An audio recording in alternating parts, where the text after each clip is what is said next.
So I'll admit this is a strange game for me to come back with after a couple weeks off, but there is a very particular reason that I wanted to talk about this one. First off, if you haven't heard of it before, Little Mouse's Encyclopedia is an indie educational game that was first released in early 2019. In this game, you control and play as this little mouse, and you walk or crawl around certain areas in 4 different locations, and you learn about things like different insects and plants, animals, vegetation, and it's all done through these pop-up cards that have information on each of them to explain what kind of habits they have, or what they eat, how long of a lifespan they have, and just all kinds of different factoids about all of these fascinating things in nature. The reason I wanted to check this out is because I've always loved educational games. I haven't played many in a really long time, and actually I think Beyond Blue from last year is the only one that I've played since I was a kid. I'm sure there's a lot more of them out there, but I really don't hear about them very often. Educational games weren't the only thing I liked to play as a kid. You know, I also played a lot of my Nintendo 64 in those early days, so it's not like this was the only thing that shaped my love for games, but I genuinely think that one of the huge reasons I do love games so much to this day is because of the ones that taught me things about the world, just like this one does. And I've always loved the idea of that because for some kids, this is the perfect way to learn things that maybe they weren't going to from something like a textbook. It's a simple, fun way to find out more about life that you already know but might not know everything about. And obviously, you know, this won't be the end-all be-all game to play and learn every single thing possible about owls or water spiders, but it at least allows you to take that first step into learning more about them if you don't know it already, and it might spark that interest in something that you want to know even more about. And yes, this game is very much geared to children, so I don't think most of you watching will ever have to actually buy this or play it anytime soon. However, if you happen to have your own kids or a niece or nephew or whoever it might be and are looking for something kind of different to play, something educational to play as maybe a bit of a breather or a break from all of the fun of the big AAA games, maybe this one will be worth a look. You're gonna know more about the people in your life more than I do, obviously, so if you don't think they're gonna be interested in it, that's totally fair, but all I would say is that you never really know. Obviously, some people might look at this and think it's like the most boring game imaginable, but I do think there are some out there who would really love this. This game right now is going for $4.99 on Steam, and I think I paid slightly more for that to get it on Xbox, but it couldn't have been more than around $8, I think. If you can find it for $4.99 on the platform that you want though, I think that's a really great price for this. I did go through everything in this game like in 30 minutes or so, but I wasn't really reading, you know, like every single thing on the pop-up cards, so you could probably get more out of it than I did here, but what I do think is great about this kind of a game is that just like with an actual encyclopedia that you maybe use like once a year, if that, it's still always there if you do need it. I do think it would have been interesting if they had implemented some kind of game in this, or you know, just something to do other than walking around, but they did title it as an encyclopedia, so I can't really fault them too much for that. And I've been saying this is geared for kids, but I'm sure there are some adults who would totally want to give this a go too. I honestly would have bought this even if I wasn't going to make a video for it because I think the general art style looked really cool, and I'm also really happy to support more games like this being made and hopefully more of them in the future. Aside from that though, there's really not too much more to say about it. It did initially release in 2019, but I believe it just released on consoles this past week, so if you're looking for something again a little bit different, maybe give this one a look. I think this might even be out on the App Store right now too if you want to play it on your phone, but I'm not 100% sure on that. But again, like no matter where you play this on, or even if you don't play it at all, I really do think it's important to try and keep this genre of educational games alive, and I would love to see more of them make it mainstream because gaming is such a perfect avenue for it. So before signing off though, I just wanted to say really quick,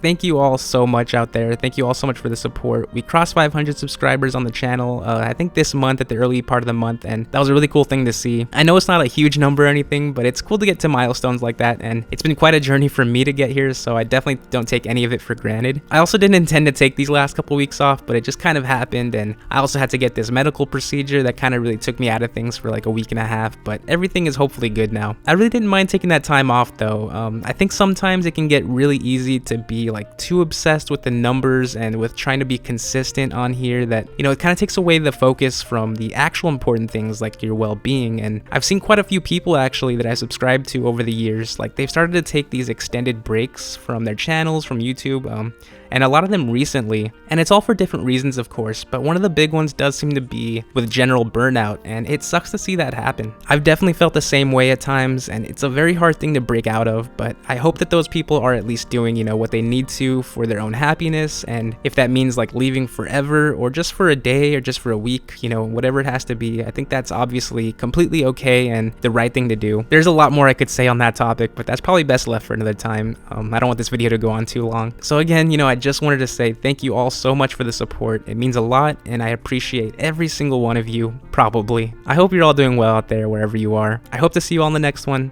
and until then, take care everybody.